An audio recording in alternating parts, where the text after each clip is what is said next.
paz do Senhor a todos. Vamos a início nós uma escola bíblica dominical das Assembleias de Deus de Guarulhos, Ministério de Madureira. E para tanto vamos ficar de pé, vamos orar ao Senhor, pedindo a sua bênção sobre a nossa escola nessa manhã, sobre o nosso professor que estará nos ensinando a palavra do Senhor. Agradecendo também aos nossos queridos internautas que estão nos assistindo em qualquer horário, agora ou em qualquer horário, não é? Oremos. Grande Deus e soberano Pai, nós te louvamos, te bendizemos, te agradecemos, meu Senhor, pela oportunidade que nos dá de estarmos aqui reunidos nesta manhã de domingo, Jesus. Estamos aqui para louvar o teu santo nome, para te buscar, para aprender de ti a tua santa palavra. Deus santo e misericordioso, abençoa o teu servo que estará nos transmitindo a tua palavra. Usa-o em tuas mãos santas e poderosas, bondoso Deus. Que essa mensagem que está vindo da tua parte, Senhor, possa nos alcançar todos os nossos queridos ouvintes, internautas que também estão nos assistindo, Pai querido. Abençoa, Senhor, que a tua palavra encontre lugar em nosso coração. Ó, Senhor, que esta palavra possa trazer fé. Ó, Senhor, que todos aqueles que estão nos assistindo nesta manhã, bondoso Deus. Seja conosco, Pai, é a bênção que nós suplicamos e agradecemos no nome santo de Jesus. Amém. Donizete, por favor.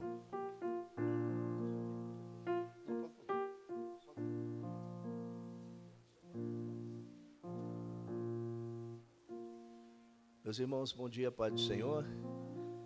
Graças a Deus por mais essa oportunidade. Vamos louvar ao Senhor com o hino de número 447. Abra suas harpas, louvem conosco, me ajude.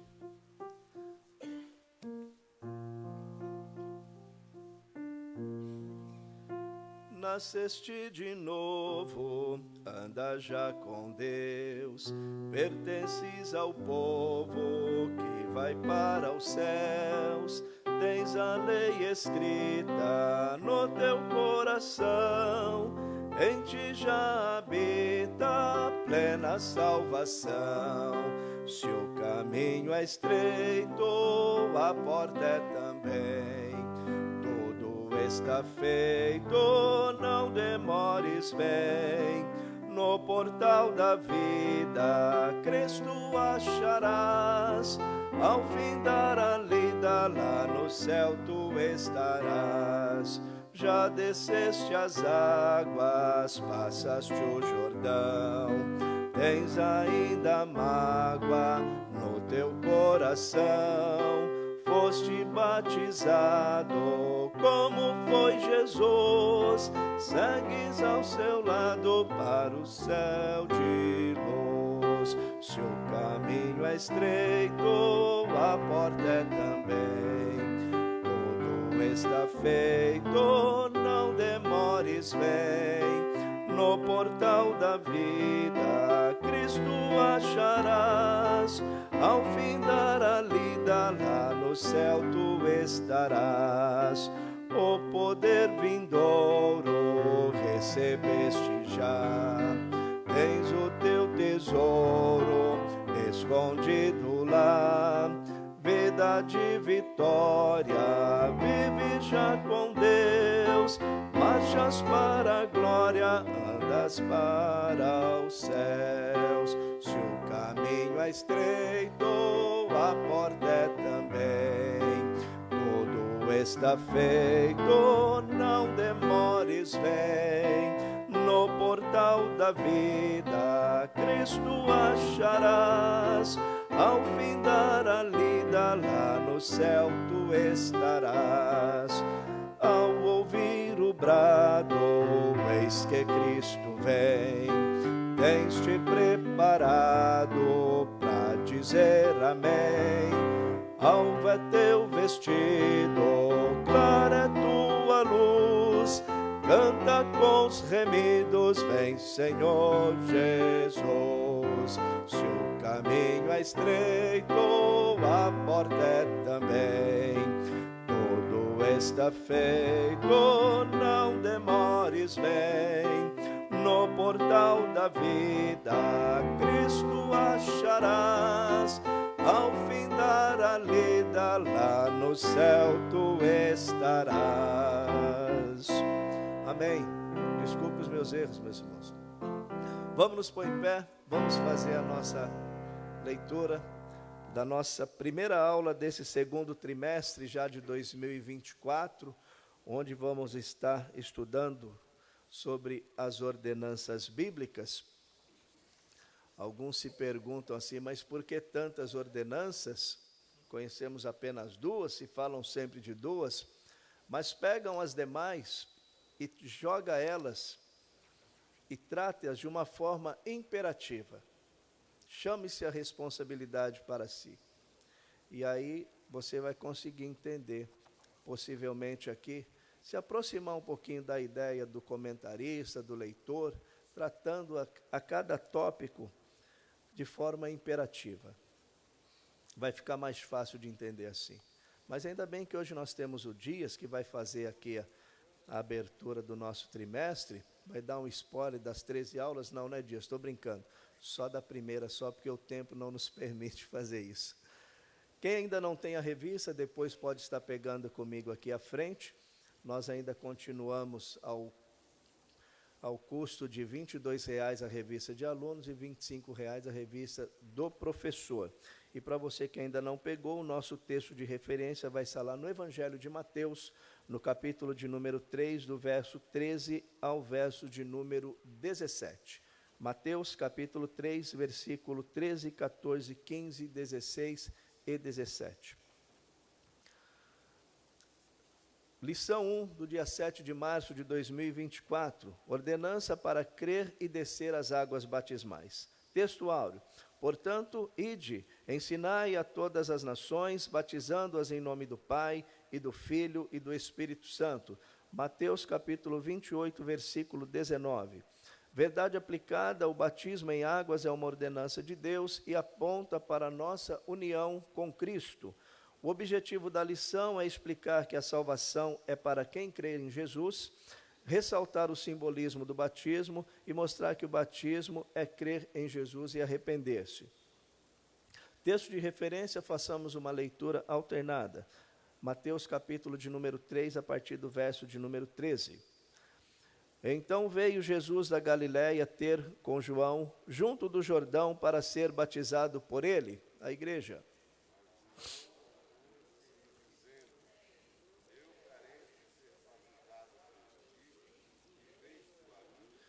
Jesus, porém, respondendo, disse-lhe, deixai por agora, porque assim nos convém cumprir toda a justiça. Então ele o permitiu.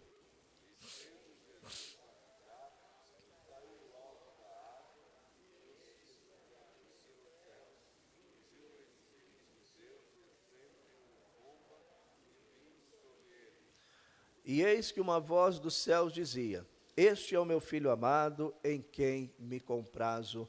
Amém. Oramos ao Senhor e já convidamos aqui o nosso pastor, professor Dias, que vai estar ministrando essa aula hoje.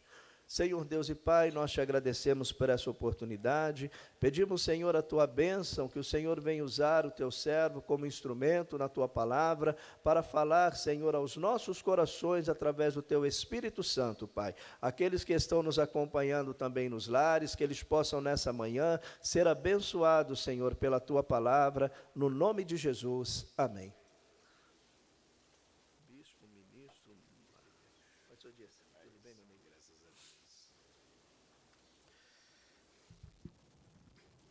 Paz, irmãos. Bom, talvez esse seja um dos melhores lugares que eu gosto de estar, que é na Escola Bíblica Dominical, e é uma das grandes oportunidades que eu faço questão de não desperdiçar, participar como professor. Hoje, nós vamos começar, falar sobre o batismo e... Antes de eu entrar no assunto propriamente como batismo, eu queria fazer algumas introduções para explicarmos um pouquinho a respeito do assunto geral da nossa revista. Quem olha para, ou quem já tem em posse, vai perceber que vamos falar sobre as ordenanças bíblicas. E quem aqui já foi católico, ou quem aqui conhece o que se fala em teologia, parece que a gente fala só sobre 2 ordenanças, ou sobre 2 sacramentos.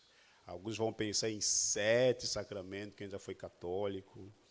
E existe uma razão para isso, né? No texto que nós lemos, por exemplo, nosso texto de referência, lá não tem só uma ordenança, lá tem 3 ordenanças. Jesus ordena para fazerem 3 coisas ali: irem, ensinar e batizar. Então, mas no decorrer da história, que foram se organizando as ideias da igreja, foi se construindo essa diferenciação. Então, a título de introdução, nós podemos pensar em ordenanças como são determinações divinas. Deus deu algumas determinações e elas precisam ser feitas regularmente e, o principal, com fé. Não basta a regularidade, é preciso que se manifeste com fé. E elas servem para simbolizar determinadas verdades espirituais, mas também são ferramentas para amadurecimento no testemunho. E o Senhor Jesus, quando Ele estabelece essas ordens, Ele estabelece para toda a igreja de todos os tempos. Não era apenas para os discípulos do seu então momento, mas era para todos. Isso se estende para nós e para aqueles que virão depois de nós. No contexto católico, as ordenanças ou os sacramentos, elas não são apenas meios ou recursos para o amadurecimento espirituais. Elas são possibilidades de salvação. Para quem já teve essa experiência, vai saber disso. São possibilidades de salvação. Para você ser salvo no contexto católico romano, você vai obedecer determinadas ordens. E essas ordenanças, elas são meios de salvação porque elas se tornaram, de certa forma, autoridades sobre a palavra de Deus. Porque, diferente dos protestantes, a Bíblia não é a autoridade principal para a fé católica. A autoridade principal é a igreja. A igreja é sobre a interpretação da palavra de Deus. Então, eles acrescentam nos sacramentos, eu vou explicar mais ou menos depois essa palavra, eles acrescentam pelo menos 5. Para o contexto protestante, a gente tem 2 que são considerados sacramentos: a ceia e o batismo. Para os católicos, vai acrescentar mais alguns. Então, da onde surge essa palavra, entre aspas, né, sacramento? Ela não está na Bíblia. Se vocês lerem todo o Novo Testamento, vocês não vão encontrar ela. Lerem o Antigo Testamento, não vão encontrar. Se lerem os textos que foram acrescentados também, não vão encontrar a palavra sacramento na Bíblia. Mas ela veio de um contexto da cultura dos romanos. Ele acontece dentro de uma realidade em que existiam 2 pessoas que precisavam resolver alguma pendência judicial. Só que nessa tentativa de resolver, ambos deveriam colocar um penhor. E esse penhor seria, vamos pensar assim, seria um dinheiro, cada um coloca uma determinada quantidade. Então, depois do caso ser julgado, a pessoa que for declarada justa na causa, ela recebia o seu valor, que ele colocou como penhor, e aquele que for considerado culpado, ele perdia o seu sacramento. Então, era um símbolo para a justificação. Então, isso depois foi apropriado no contexto da igreja. Mas dentro de outros contextos também era usada essa palavra. Por exemplo, a jura que um soldado fazia diante do seu oficial era considerado um sacramento.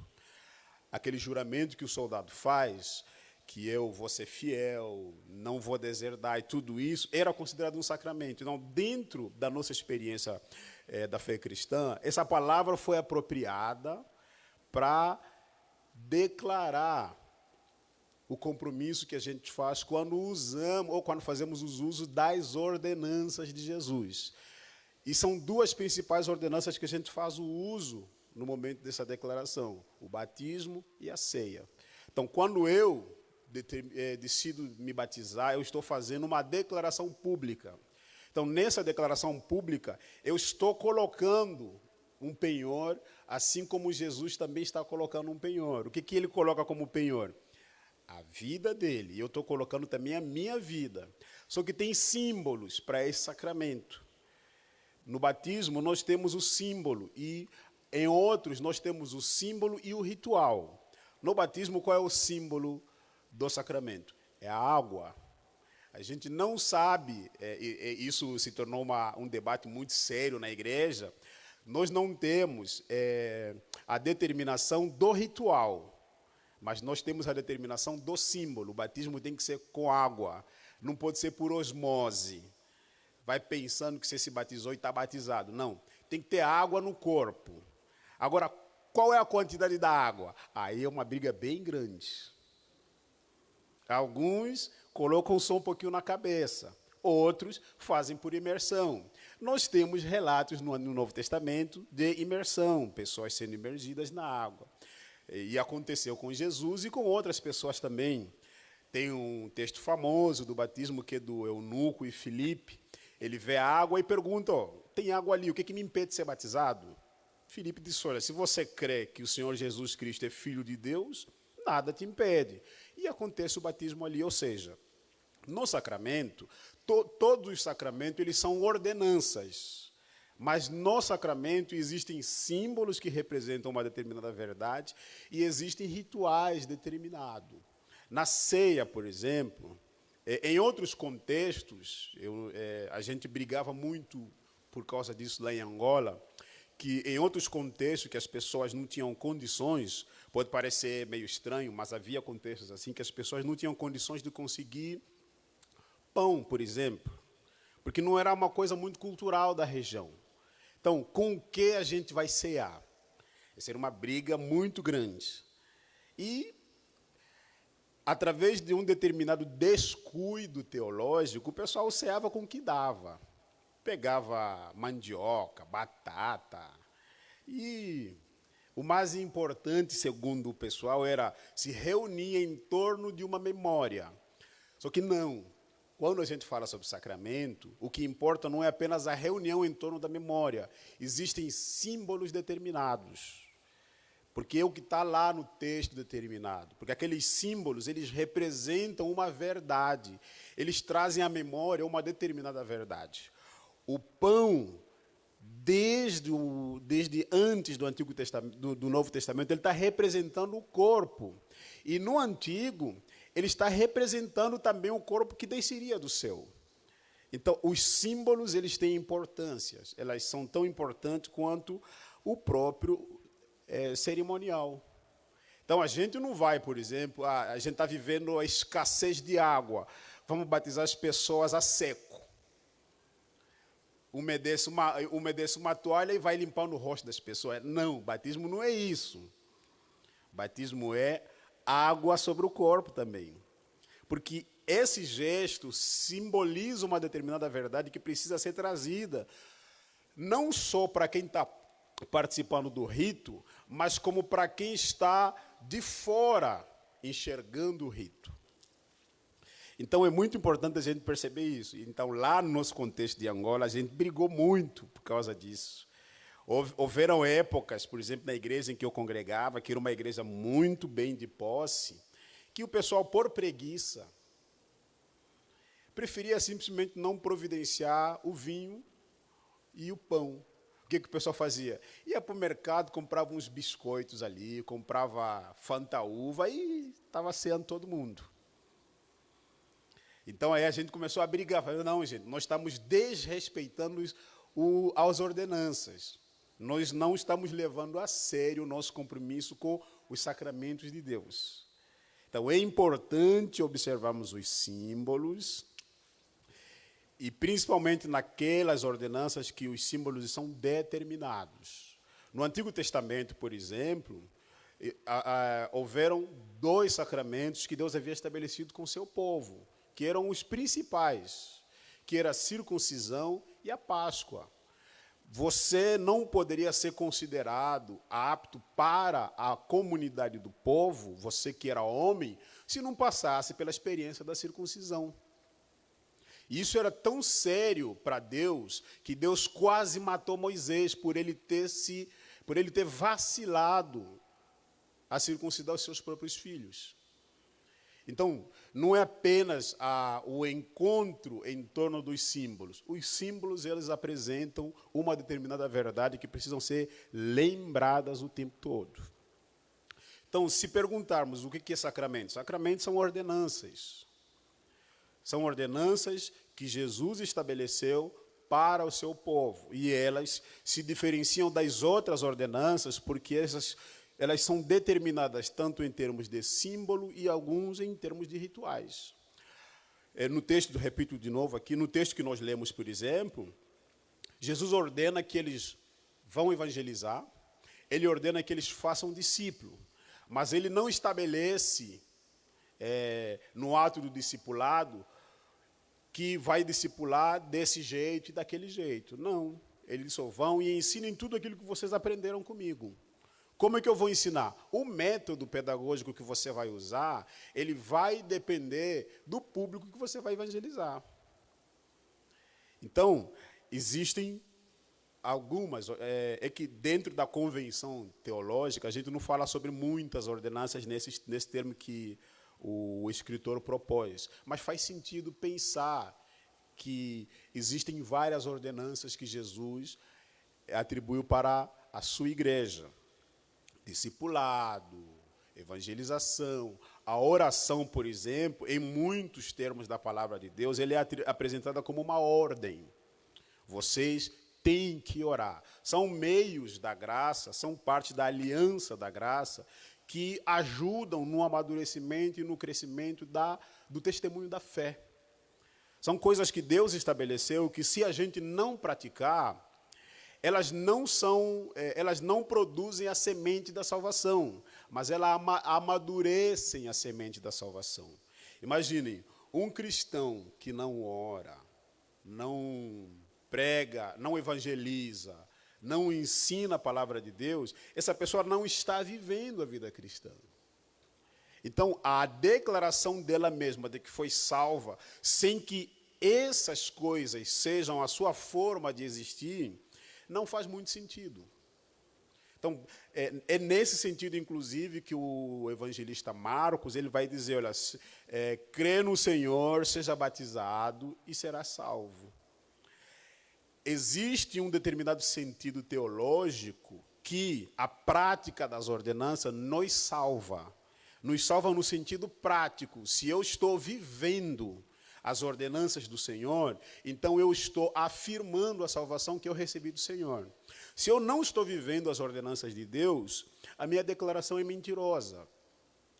Porque se você nasceu e ressuscitou em Cristo, então você é uma pessoa que ora, você é uma pessoa que evangeliza, você é uma pessoa que discipula, você é uma pessoa que pratica os meios de graça. Você faz o uso dos meios de graça. Então, nesse sentido, as ordenanças estão te salvando. Elas não são um ato declaratório de salvação, mas eles são uma experiência para o crescimento na salvação. Se nada disso está acontecendo com você, então, provavelmente, na parábola das sementes, você é aquele terreno que absorve a semente, mas devido ao excesso de pedras que ele tem, ela não produz raiz. E o sol da vida vem, o que acontece? Ela mata a semente que foi jogada em você. Então, é mais ou menos isso. Falamos um pouquinho aqui da origem e do significado dessa palavra ordenança ou sacramento. Se forem procurar, a gente vai encontrar nas literaturas essas duas questões, sacramento e ordenança. Todo sacramento é uma ordenança. E todo sacramento, para o nosso contexto, são apenas dois: batismo e ceia. Então, qual é a ordem de Jesus? Você se converteu? Se batiza e participa da ceia.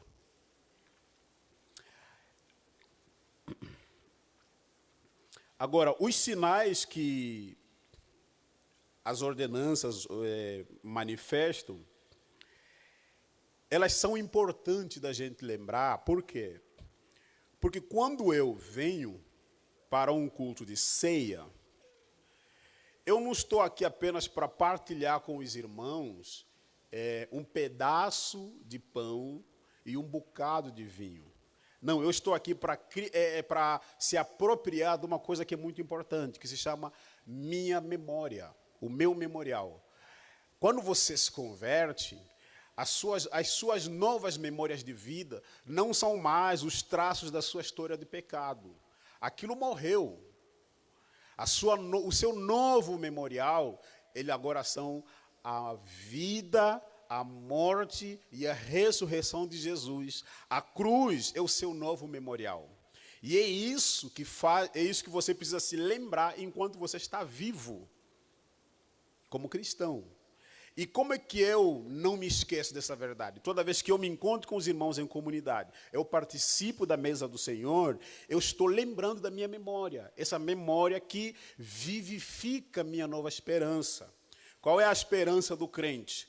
Cristo morreu, ressuscitou, subiu aos céus e ele voltará. Como é que eu lembro disso? Nesse encontro que eu tenho com os irmãos quando eu participo da ceia. Quando eu venho, estou com os meus irmãos participando da ceia, eu sei agora. A morte de Jesus me introduziu numa nova comunidade. A minha vida pregressa foi derrotada pela morte de Jesus. A minha condenação foi paga na morte de Jesus na cruz. Tudo que eu tinha endividado com Deus já está quitado. Então, eu me tornei uma nova pessoa. Eu agora faço parte daquele salmo, eu acho que é 33 ou 37, que o salmista vai dizer assim: feliz o homem que tem os seus pecados perdoados por Deus. Então, quando eu assumo a prática das ordenanças, estou dizendo para todo mundo, eu sou um cara feliz, porque Deus me perdoou. Quando eu participo da ceia, eu estou falando isso. Eu sou uma pessoa feliz, porque esse memorial da morte e da ressurreição mudou a minha história. É por isso que, no final da ceia, o que eles faziam? Eles cantavam um hino e eles saíam para anunciar a palavra de Deus. Eles saíam para partilhar a verdade da sua nova felicidade. Eu sou uma pessoa feliz. Por quê?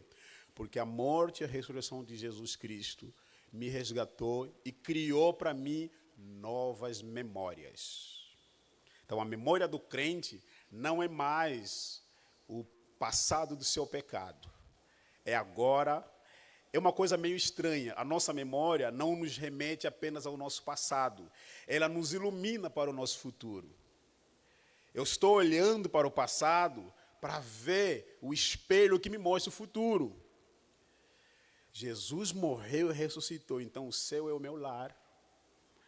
A casa do Senhor é o meu lar agora. O povo de Deus é o meu povo. A minha alegria agora são os santos. É isso que eu enxergo quando eu estou praticando e experimentando as ordenanças. Então, é muito importante, na experiência de comunidade, que as ordenanças sejam obedecidas.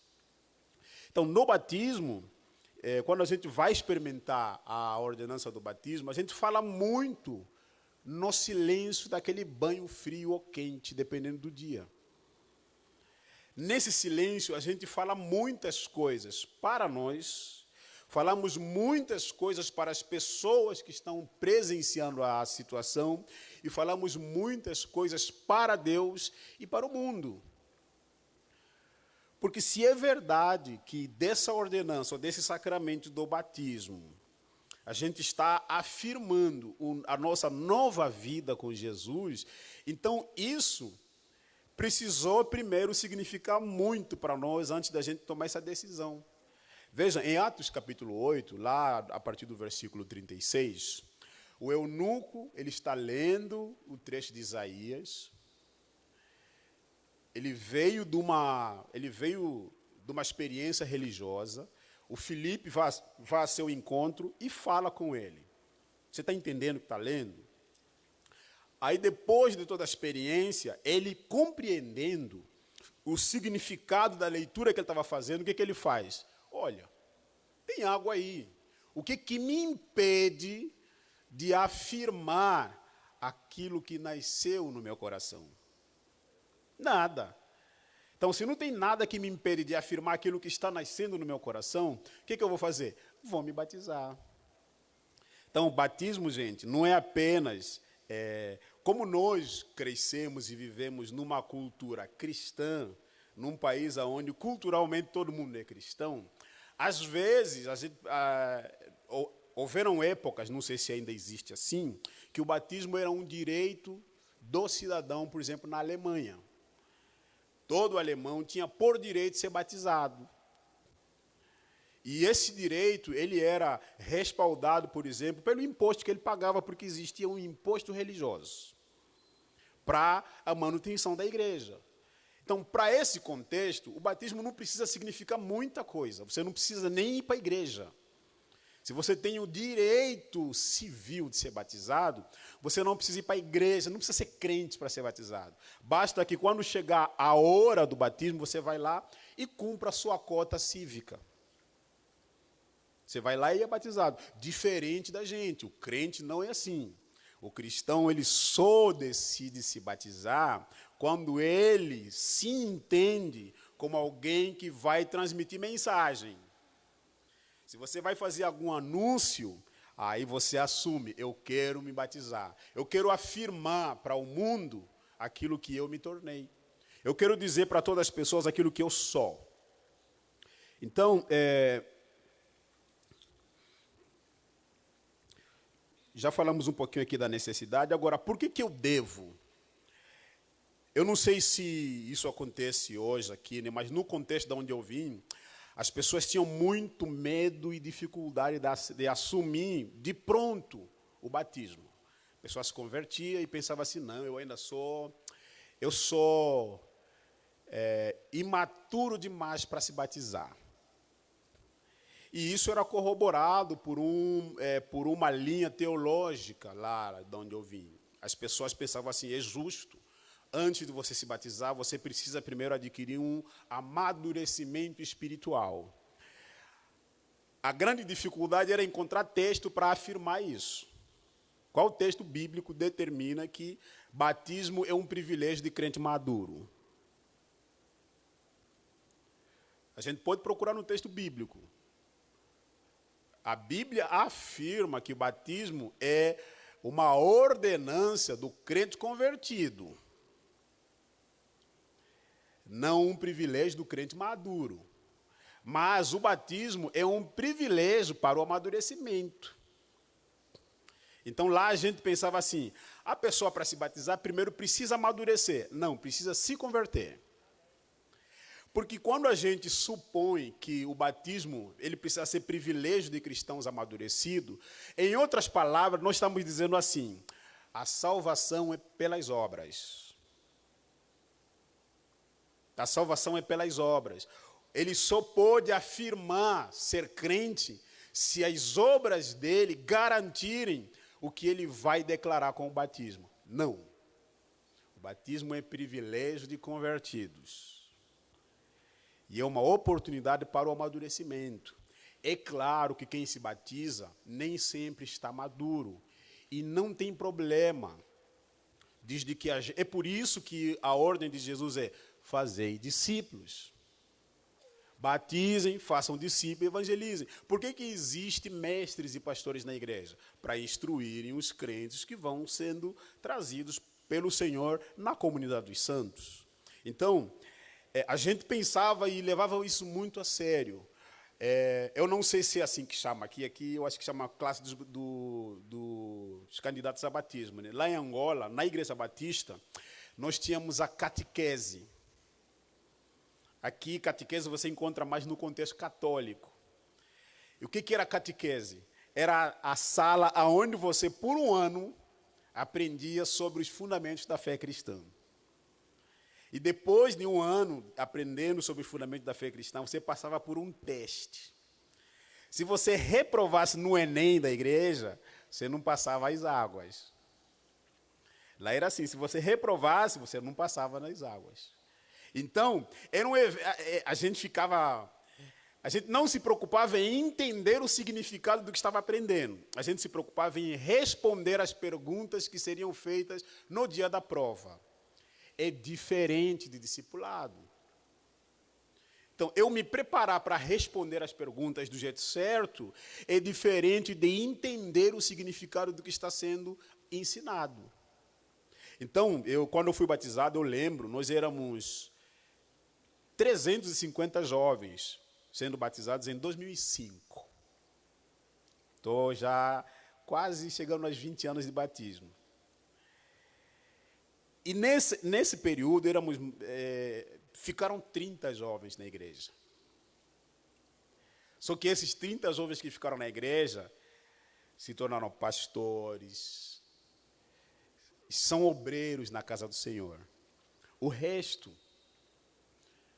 se preocupou em responder a pergunta do jeito certo no dia da prova.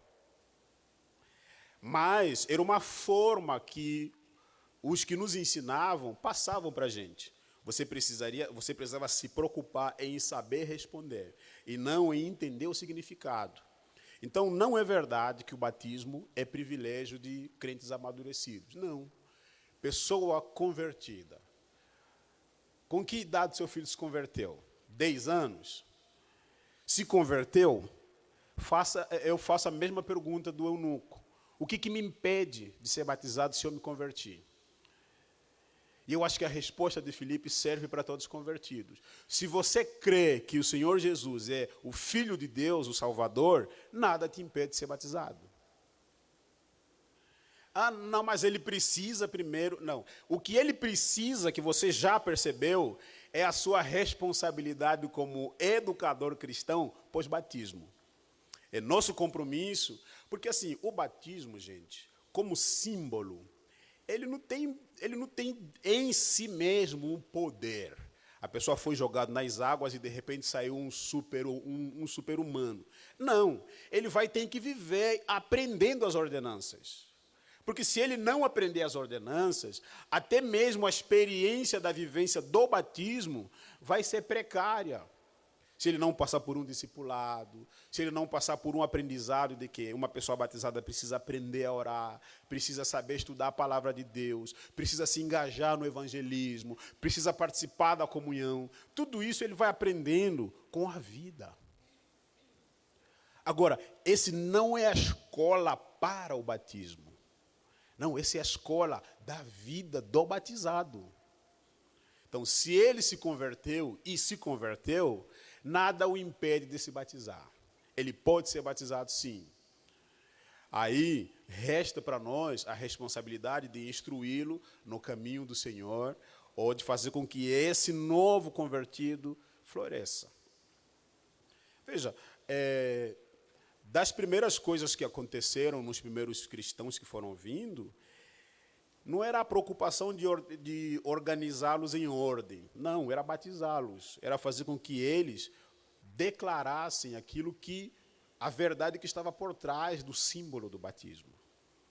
Porque esse tipo de engajamento com a verdade é importante para a fé. Quando nós assumimos um compromisso, é como assumir um compromisso com um time de futebol. Se você se assume palmeirense, você não usa a camisa da cor do Corinthians. Porque o pessoal vai falar que você é um palmeirense fake. Você se compromete com um símbolo que representa a sua escolha. Se você se assume corintiano, você vai assumir os símbolos que isso significa. Então não é diferente, se você se declara novo nascido ou nascido de novo, então você vai ter que assumir as verdades que isso significa. E como é que eu faço isso publicamente? Sendo batizado e participando da ceia. Eu vou ser batizado para fazer essas declarações. Então, é verdade que o batismo é muito sério. Aliás, a vida cristã madura não é nada mais e nada menos do que levar o seu batismo a sério. Se você leva o seu batismo a sério, então você está amadurecendo na fé. Porque você está assumindo os compromissos que o sacramento, ou que sacramentou o seu trato com Deus. Quando você foi, aspergido ou imergido na água. Então, você está assumindo um compromisso. No nosso contexto, a gente joga o corpo inteiro na água, tá? O nosso batismo é batismo por imersão e não por aspersão. Então, a gente precisa se lembrar disso. Então, quando eu me batizo, eu estou fazendo algumas declarações que eu sublinhei aqui. Para o cristão, o batismo para nós é uma declaração, vou usar essa palavra para vocês não esquecerem, de um velório pessoal e glorioso. Eu gosto de pensar na vida cristã como um velório glorioso, onde a morte e a vida coabitam ao mesmo tempo. Quem foi por um velório sabe disso. Nós somos reunidos em torno de uma pessoa morta, mas são os vivos que se reúnem em torno da morte. Em um velório, são duas coisas coabitando ao mesmo tempo e no mesmo espaço. A morte e a vida coabitando junto. E a vida cristã não é nada diferente. É você nascendo todos os dias dessa semente da salvação que Deus colocou no seu coração, e é você morrendo todos os dias para o seu pecado. É uma coabitação constante entre a morte e a vida que te pertencem. É verdade que Jesus na cruz levou sobre si todos os nossos pecados, mas é verdade também que hoje você precisa fugir do seu pecado. Hoje você precisa matar o seu pecado. Amanhã você precisará matar, é todos os dias. Então, quando eu me batizo, eu estou declarando, a minha vida é um velório glorioso, onde a morte todos os dias morre e a vida todos os dias acontece. Eu estou vivendo e morrendo o tempo inteiro. Então, quando eu estou indo para essa experiência, é mais ou menos isso que Paulo fala lá em 2 Coríntios 5,17. As coisas velhas passaram e tudo se fez novo. Só que esse tudo se fez novo, nós não nos apropriamos do tudo de uma vez só. É um processo que a gente chama de santificação.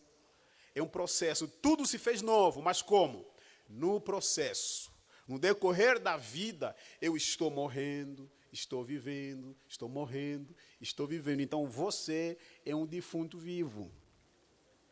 Você vive um velório glorioso. Todos os dias você está morrendo e todos os dias você está vivendo. E isso é bom. Se você se batizou, então, você está anunciando isso para o mundo. E principalmente para o seu coração. Então, toda vez que eu decidi emprestar os membros do meu corpo para o pecado, o meu trato do batismo precisa me lembrar disso. Não, naquelas águas eu disse o seguinte: para o meu pecado é morte. Então, eu não vou emprestar os membros do meu corpo para o meu pecado. Eu vou dizer não. Por quê? Porque os membros do meu corpo agora pertencem ao Espírito Santo. Então, eu não vou mais entregá-lo para o pecado. Isso é morte. E essa morte é difícil de morrer, mas é necessário. Então, quando eu me batizo, eu estou declarando que eu ressuscitei na ressurreição de Jesus. Isso significa o quê? Que eu nunca mais vou morrer. É isso mesmo, eu nunca mais vou morrer. Não quer dizer que você não experimentarás a corrupção desse corpo. Não. Significa dizer que a morte perdeu o poder sobre você. Ela deixou de ser uma ameaça, agora ela se tornou uma serva. É por isso que lá em Romanos Paulo fala o quê? Nós somos mais do que vencedores. Nós não somos apenas pessoas que vencem, nós somos mais do que vencedores. Qual é o exemplo legal que eu vou trazer aqui? Para quem gosta de futebol, imagina o campeonato do Rio de Janeiro. Para os times do Rio de Janeiro se tornarem campeões, eles têm que vencer a Taça Guanabara e a Copa Rio. Se um time sozinho vence os dois, não precisa ter a disputa da final. Ele vence a Copa Rio e a Taça Guanabara. Então, ele sozinho, ele é mais que vencedor. Por quê? Ele não vai precisar ter que lutar de novo. Paulo ele fala que somos mais que vencedores. Nós não apenas não morreremos mais, mas a morte nos servirá de veículo para o encontro mais glorioso da nossa vida. Então, quando eu e você morrermos, a morte vai ser o nosso Uber de luxo, para nos levar até Jesus. Então, ele perdeu. É nesse sentido que eu ressuscitei. Então, sendo batizado, eu estou afirmando isso para todo mundo. E afirmando isso para mim mesmo, o que eu estou dizendo? Não tenho mais a minha vida por preciosa aqui. Por quê? Se eu morri, então a minha vida não corre mais o perigo físico de perda. O que vai acontecer comigo no corpo é só fase daquilo que eu tenho que experimentar aqui, mas não vai acabar com a minha história que começou lá na cruz com Jesus. Não vai acabar. É por isso que os discípulos lá no passado, eles eram ousados demais para encarar a morte, porque eles sabiam, o meu corpo vai tombar? Vai, mas a minha vida não vai morrer. Não vai morrer, sabe por quê? Porque eu fui batizado no Senhor. Eu ressuscitei. É isso que eles estão passando, eu ressuscitei. Quando eu me batizo, eu estou declarando também que eu agora me tornei servo no reino. A minha vida não é mais minha.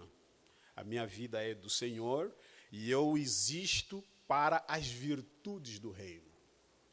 Paulo vai falar isso em Romanos, que uma vez libertos dos vossos pecados, vocês se tornaram servos da justiça. A salvação de Jesus nunca é uma emancipação do crente.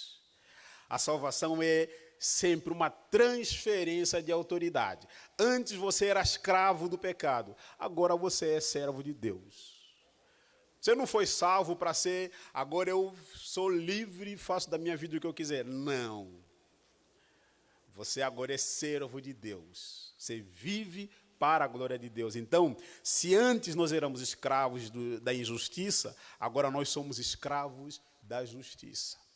Então, no batismo você está falando isso. Eu sou servo no reino. Então, não faz sentido nenhum cristão batizado que não congrega. É falso crente.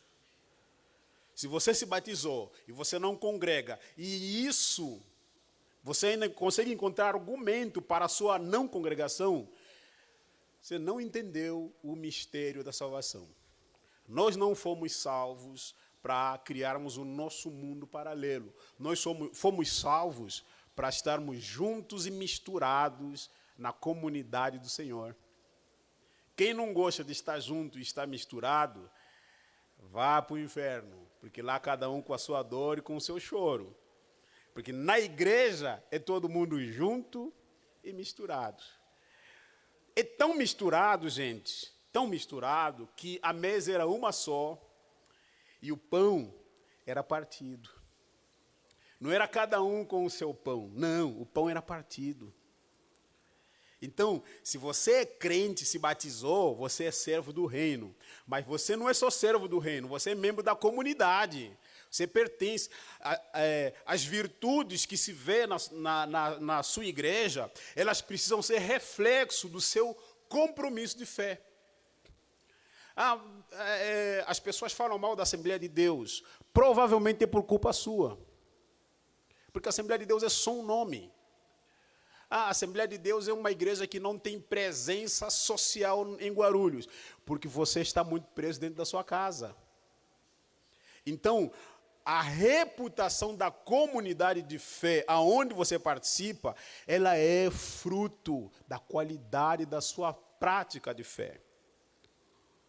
Se você não pratica a sua fé, a sua comunidade terá uma péssima reputação mesmo. Então, se você não ocupa espaço, se você não evangeliza, se você não visita os encarcerados, se você não visita as viúvas, se você não acolhe os pobres, a Assembleia de Deus não vai acolher. Porque quem é a Assembleia de Deus? Eu e você. Então, quando eu me batizo, eu estou declarando isso. Eu agora sou membro de uma comunidade. A reputação dessa comunidade é minha responsabilidade. É meu compromisso. Eu tenho que fazer para que as pessoas, ao olharem para aquilo que eu estou fazendo, eles enxergam o corpo de onde eu pertenço. Eu faço parte de uma igreja. Então, se essa igreja está fazendo, é porque as minhas mãos estão operando. Se essa igreja está visitando, é porque os meus pés estão caminhando. Se essa igreja está evangelizando, é porque a minha voz está sendo ouvida. Deus nunca vai usar a Assembleia de Deus do Ministério Madureira, no município de Guarulhos, se não usar você. A igreja não está evangelizando, é porque você está mudo. A igreja não está visitando os pobres, é porque você decidiu fazer com que seu salário virasse servas da sua despesa e não serva do serviço do Senhor. Então, se você se batizou, você não apenas recebeu o privilégio, você assumiu compromissos também. Você assumiu compromisso comigo e com quem está ao seu lado. Então, eu sou sua responsabilidade pela declaração que você fez no seu batismo. Então, cuida de mim, por favor. Aceita ser cuidado por mim. Esse é o compromisso que a gente faz no batismo.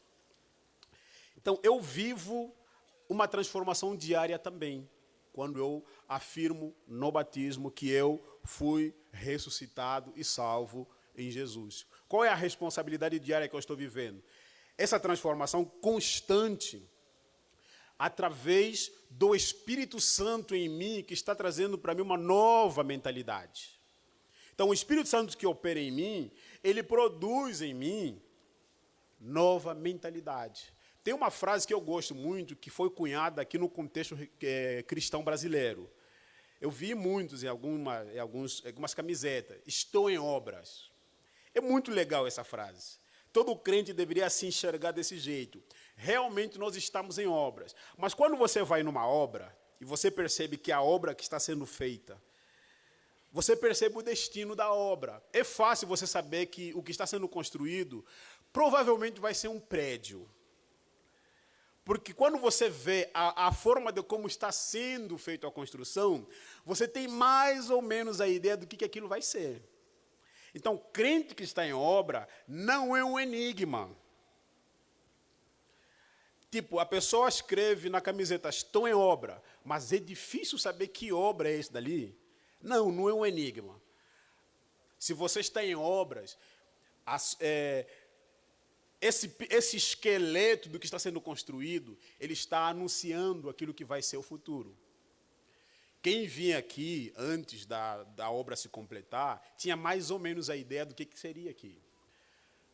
Olhava para a planta sendo trazida à realidade, podia enxergar, isso daqui vai ser um templo, vai ser um prédio. Então, se você está em obra, precisa ser evidenciado. Estar em obra não é justificativa para ser amigo do capeta. Estar em obra também não é justificativa para que as pessoas decifrem você. Não, crente não é decifrado. Crente é conhecido. Esse negócio de tipo, então eu tenho que adivinhar o que a pessoa é, não existe. Se você é crente e está em obras, você é conhecido. As pessoas vão olhar para você, ainda na sua imperfeição, vão perceber, esse daqui é diferente. O destino desse daqui é outro, não é a mesma coisa. Agora, ficar tendo que ser decifrado, eu desconfio que você não está em obra, você está em escombro mesmo, está sendo destruído. É porque quando você vê, isso é uma coisa que eu também aprendi aqui, quando o pessoal está construindo, o pessoal geralmente veda o espaço. Então, o fato de estar vedado não significa dizer que é obra. Às vezes é um escombro mesmo. É uma demolição. Então, não, se você está em obras, a obra é evidenciada. O futuro daquilo que você é visto, é conhecido. Então, não cai nessa de que eu estou em obras, então eu posso fazer o que eu quiser. Você tem que ser conhecido como cristão. E, eu já falei isso daqui, vou repetir. Quando eu me batizo, eu estou dizendo que tenho novas memórias. Essa é uma coisa que me intriga no texto, porque lá em 1 Coríntios 11, o texto da ceia, Jesus fala através de Paulo, e também ele fala em Lucas, capítulo 22, fazer isso em memória de mim. Eu sempre fico perguntando, gente, será que é possível esquecer a cruz? Por que a gente tem que fazer isso em memória de Deus? Em memória de Jesus. Será que é possível esquecer a cruz? É. é possível esquecer a cruz. A gente não esquece da data do nosso aniversário, mas a gente esquece a cruz. Então, as novas memórias do crente, repito, não são os seus traços do passado. A sua nova memória é o que está acontecendo na cruz. Em Jesus, você criou novas memórias. E essas novas memórias em Jesus, elas precisam ser as suas atuais memórias. Agora você tem uma memória diferente. Agora, você não olha para o seu passado e fica desesperado. Você olha para o seu passado, você vê o nascituro da sua esperança, porque no seu passado não é mais o seu pecado que está lá, é a cruz de Jesus que te salvou. Fazer isso em memória de mim, Jesus está dizendo, olhem para o passado de vocês, mas encontrem a origem do vosso futuro. E a origem do vosso futuro é a cruz. Então, façam isso em memória de mim. Vocês criam novas memórias. É verdade que existem memórias que precisam ser esquecidas. E muitas delas são memórias legais, são memórias boas. Elas precisam ser esquecidas. Mas existem algumas memórias que a gente não deve esquecer. E a maioria delas são muito ruins. Então, a gente precisa aprender a fazer essa curadoria da memória. Então, nós temos novas memórias quando a gente está sendo batizado, a gente está afirmando isso. Me batizando, eu estou dizendo, eu agora tenho novas memórias em Jesus Cristo. E a memória do crente, ela dói, porque ela lembra um corpo ensanguentado. Ela lembra um inocente morto por nossa culpa. Eu sempre gosto de pensar assim, se Deus teve que morrer para a gente viver, é porque a gente era muito ruim. Se ele teve que morrer para a gente viver, é porque a gente era ruim. Era muito ruim. Então, você e eu temos novas memórias. Ficar viajando no passado do seu pecado é, de certa forma, ser incrédulo da cruz de Jesus. Não fica preso no passado das suas obras pecaminosas. Não, se atenha no passado que produziu o seu futuro. A cruz de Jesus. Ah, mas a minha vida era assim. Não. Jesus morreu por você. Essa é a sua nova memória. Então, quando você está se batizando, você está dizendo isso. Eu agora não me olho pelo que aconteceu antes. Eu me vejo pelo que Jesus fez por mim. Então, você tem uma nova memória. Já falei de quando a gente deve se batizar. E eu vou indo para o final, trazendo para os irmãos o seguinte.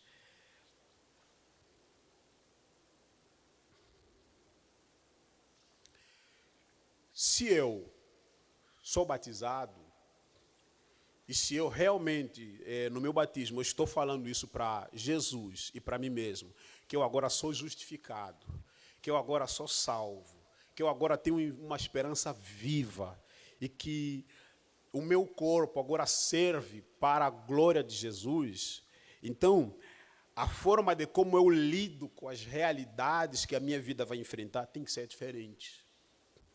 Eu sou uma pessoa normal como qualquer outra pessoa, mas eu não lido com os meus dilemas psicológicos da mesma forma. Porque a origem das nossas esperanças são diferentes. O destino da nossa esperança é diferente. A pregação da nossa esperança é diferente. Então eu tenho que lidar com a realidade diferente, com a realidade como quem é batizado. E uma pessoa batizada no Senhor, ele lida com a realidade da vida com uma esperança viva. E não com uma esperança desesperada. Crente é diferente. O cristão lida com a dor diferente. A gente vai ter muitas perdas na vida.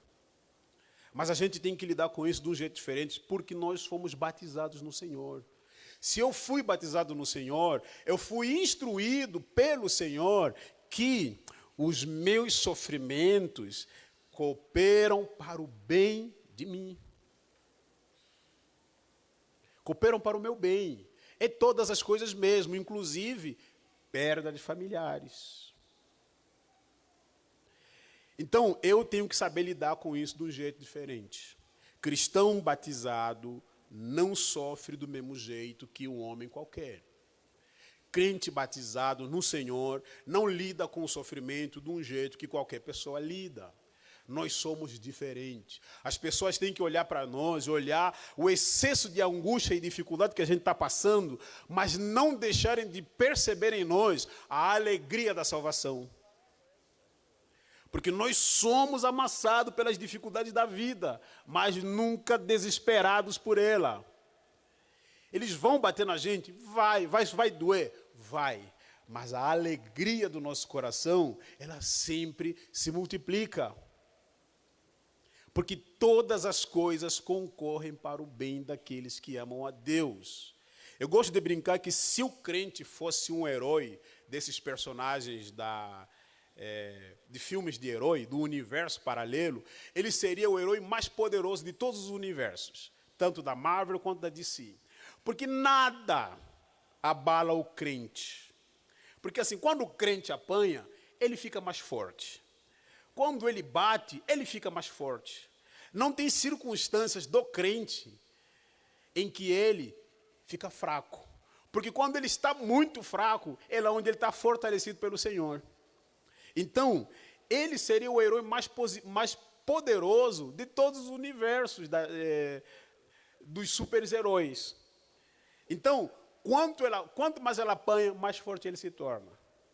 Então, nós carregamos conosco uma esperança que deve nos fazer olhar para a realidade da nossa vida de um jeito diferente.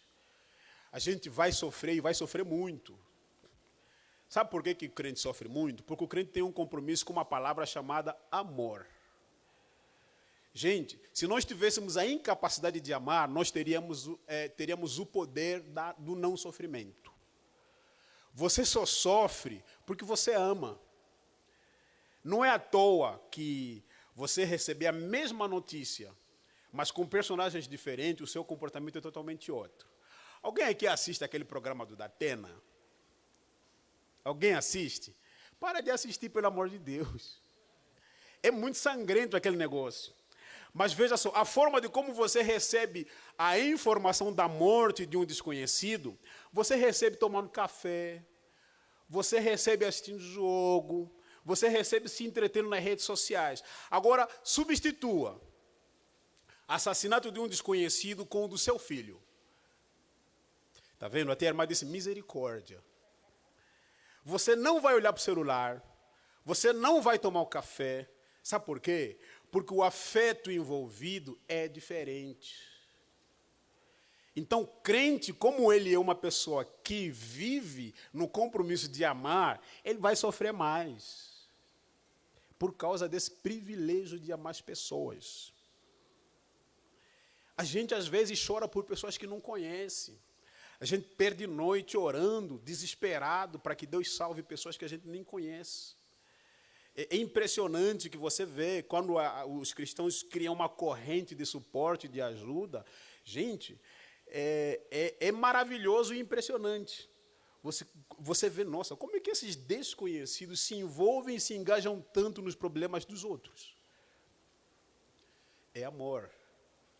E isso provoca sofrimento. Veja bem, existem pessoas que estão aqui que estão perdendo o sono, por exemplo, com a situação que a família do pastor Clementino está passando. Provavelmente nunca viu Mateus. Mas isso é experiência da vida cristã. Então isso faz parte da nossa carreira de amar as pessoas. Então crente vai sofrer muito, mas ele não sofre como qualquer um, ele sofre como um batizado, com esperança. Você precisa sofrer com esperança. Você precisa lidar com a sua própria vida com esperança. Os seus sofrimentos, os seus problemas não podem ser maior do que a promessa que Deus fez para você. Então, se recusa a viver uma vida cristã que é parecido com pessoas que não têm esperança em Jesus. Não leve os seus problemas emocionais do mesmo jeito que as pessoas que não têm Cristo carregam. não carrega os seus problemas físicos do mesmo jeito, não lida com os desafios da realidade do mesmo jeito, lida com isso com esperança, porque você foi batizado, e você declarou que você tem um Senhor, você tem uma esperança nova. Então, gente, se eu fui batizado, eu não passei apenas pelas águas, eu passei no deserto. E passando no deserto, eu passei como o povo de Israel passou. Eu passei sobre um chão seco, porque as águas tiveram que se abrir para eu passar. Então, nessa passagem, a nuvem me cobriu. Então, eu estou coberto pela nuvem da graça de Deus. O deserto vai doer? Vai. Mas ela não vai me consumir. Então, eu não posso passar lá como os egípcios passam. Eu tenho que ser diferente. Terminando aqui a minha fala com vocês, se você foi batizado, e se você leva... Eu estou acima do tempo? Não? Ah, obrigado. Tá. Então... se eu fui batizado, eu preciso saber disso. Que as pessoas ao meu redor, apesar da gente partilhar da mesma experiência biológica e do mesmo contexto social, não somos mais do mesmo mundo. Eu não tenho que lidar com os problemas políticos do Brasil do jeito que um militante desesperado lida com isso. É diferente. Eu não posso encarar, aliás, essa palavra é estranha para o contexto cristão, eu não posso encarar o meu desafeto político do jeito que uma outra pessoa lida. Não pode. O crente é o único, vou usar essa, me permitam, né? O crente é o único militante de esquerda ou de direita que ama o seu oposto. Se você é militante ou de esquerda ou de direita, e você é crente, eu acho que é estranho isso, mas se você tem que amar o seu oposto. E esse foi o maior desafio do Brasil por uns, 4 anos. Dividiu igreja, dividiu pessoas, separou famílias. Gente, separou casamentos.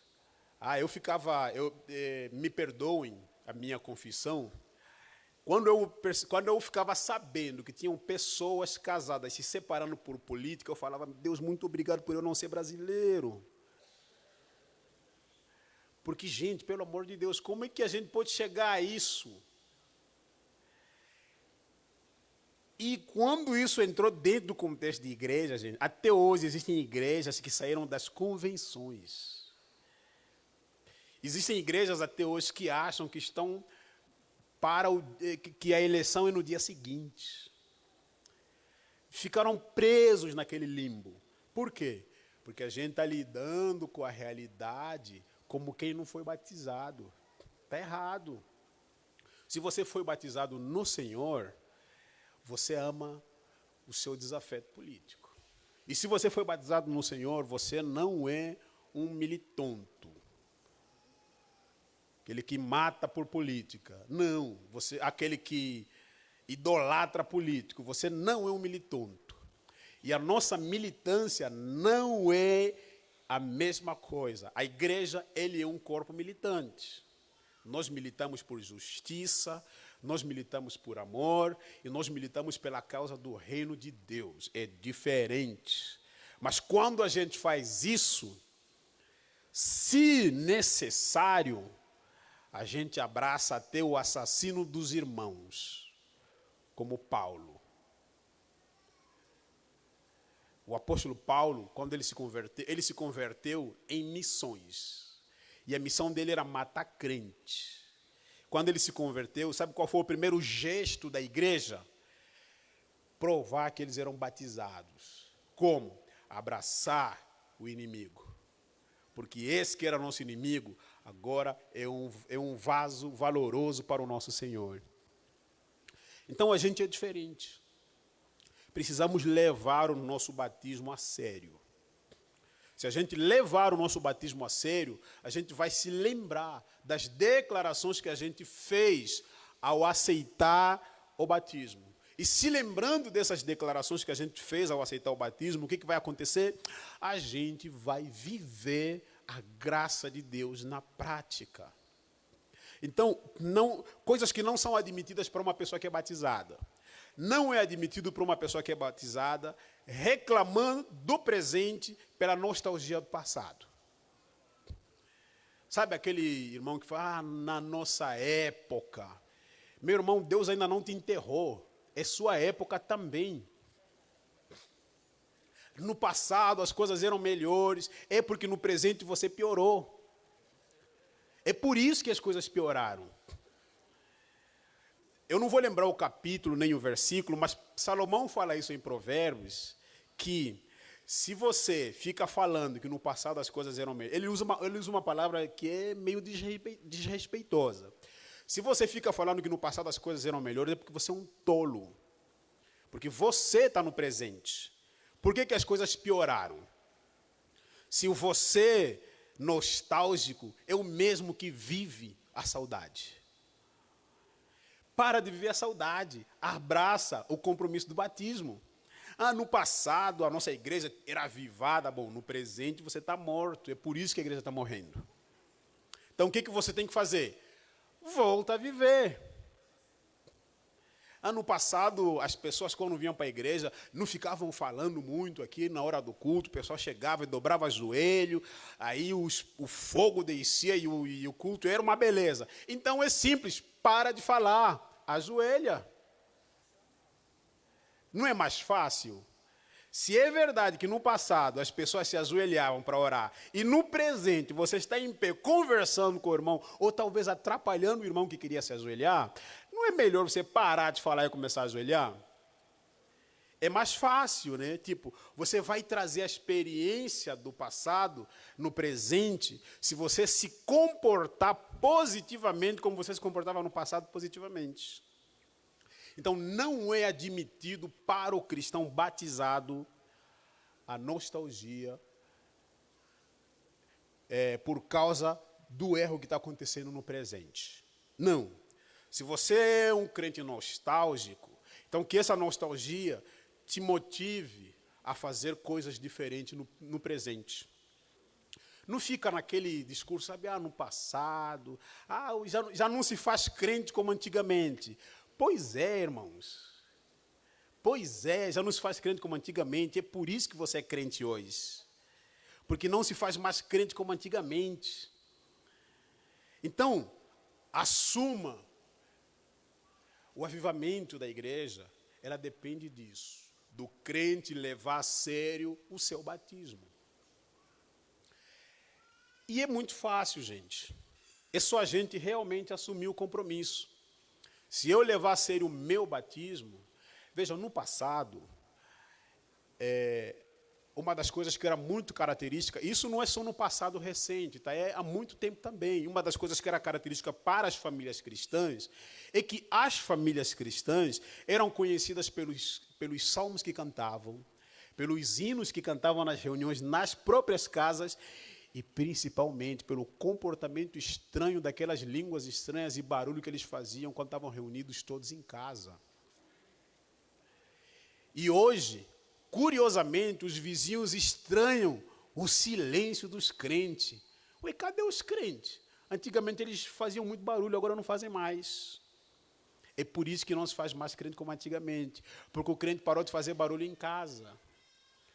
Então, se nós queremos que se faça crentes como antigamente, a gente precisa assumir os compromissos como assumíamos como antigamente. Se antigamente nas nossas casas, ao invés da gente maratonar séries, a gente maratonava oração, estudo bíblico, a gente entrava num propósito de jejum, a gente pode começar a fazer isso hoje também, se querermos a igreja boa de antigamente. Agora, se ficarmos só no discurso, em Êxodo, quando Deus chama Moisés, numa certa ocasião, e fala para ele, olha, Moisés, avisa para o povo que eu ouço, tá? Eu fico ouvindo que eles ficam murmurando nas tendas. Deus não fala que eles ficam murmurando na praça. Não, eu fico ouvindo que eles ficam murmurando nas casas deles. Eu fico ouvindo. Só avisa para eles que eu sei de tudo, tá? Quando eles chegam em casa, se reúnem, ficam cochichando, falando mal de Moisés, falando mal de Arão, falando mal da Miriam, falando mal do povo de Coré, falando mal do povo dos descendentes de Moisés. Eu fico ouvindo. Ou seja, Deus está dizendo, gente, vocês transformaram a casa de vocês um esconderijo para ladrão, ao invés de ser um lugar de oração. É por isso que não se faz mais crente como antigamente. Porque os crentes de antigamente, eles oravam pelas causas. Não criavam blogs de fofocas por causa das causas. Sabe, fuxico gospel em casa. Não tinha isso. A gente está substituímos a oração por fuxico. E a gente quer que o fogo desça do mesmo jeito. É bom que não desça, porque se descer vai queimar a gente. Vai consumir. Então, de certa forma, marasmos espirituais, friezas espirituais, às vezes é graça do Senhor. É o Deus impedindo que essa comunidade seja consumida. Porque não é fogo estranho que tem que cair na casa do Senhor, é fogo de Deus. E fogo de Deus, gente, acontece dentro do contexto que Deus planejou. É só levarmos o nosso batismo a sério que a gente vai perceber a graça de Deus no nosso meio. Porque Deus não se afastou da gente.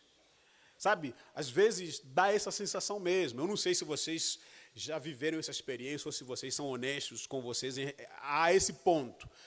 Você vem para a igreja, chega uma hora que às vezes você vem para a igreja e você pensa, Jesus do céu, eu deveria estar em casa, sei lá, jogando truco.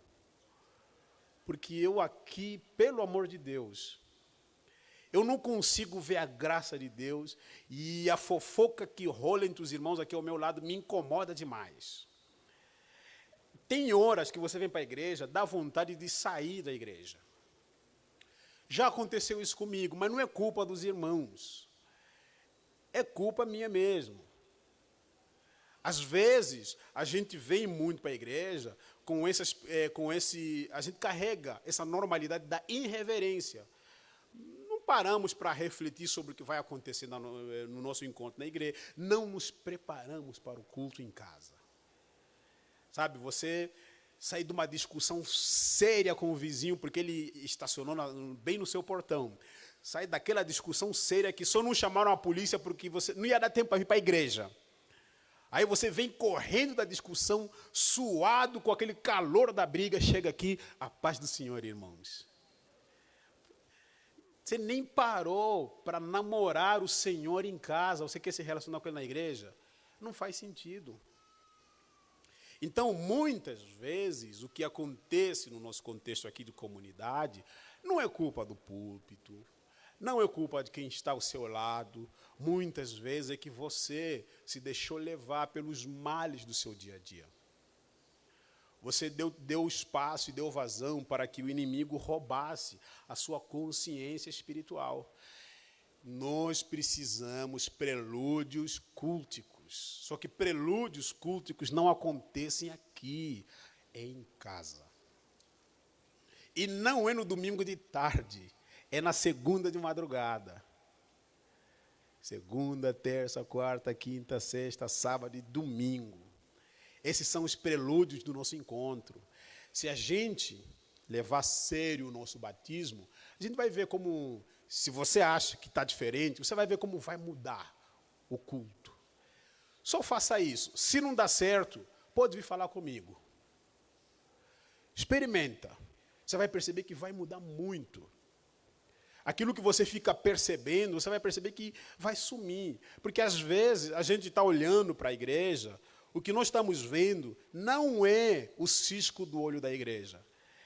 É o reflexo da trave dos nossos olhos. E aí eu fico falando, não, o irmão está com isso dali. Não, é que está com você mesmo. Você fica fazendo uma autoprojeção no outro. E isso não é bom para a sua espiritualidade. E isso fere o compromisso do seu batismo. Então, vamos levar o nosso batismo a sério. Vamos nos comprometer com as afirmações e as declarações que a gente faz no batismo. Então, não depende de mim a sua boa espiritualidade, não depende de mim, mas eu tenho uma parcela de responsabilidade nela. Eu preciso ser um bom irmão para você, mas não depende de mim. Então, não depende do regente do culto aqui, o seu domingo avivado. Não depende do regente do culto. Depende do seu compromisso relacional com Deus em casa. Eu já vivi momentos da minha vida que, se eu fosse mais honesto comigo mesmo, eu não teria vindo para o culto.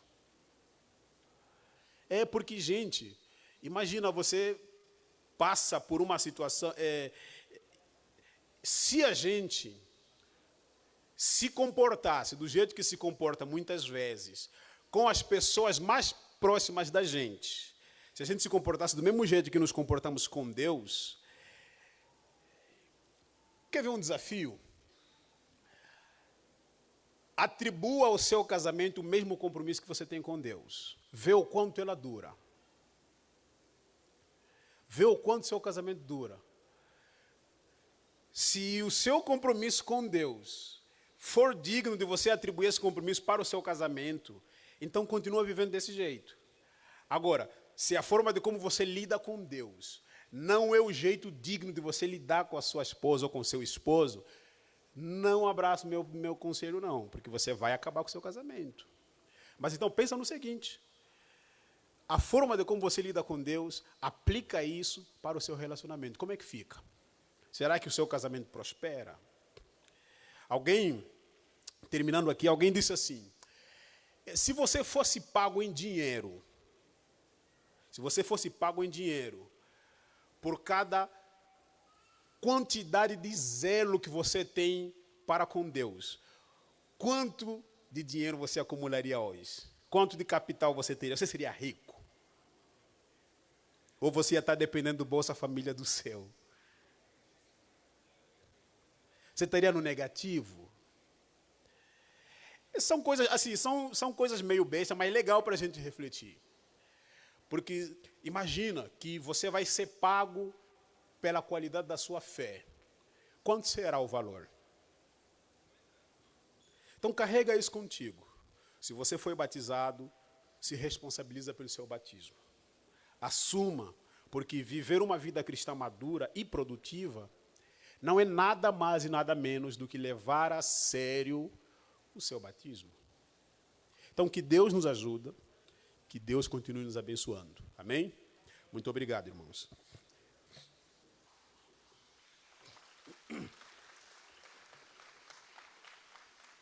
Paz do Senhor, queridos irmãos.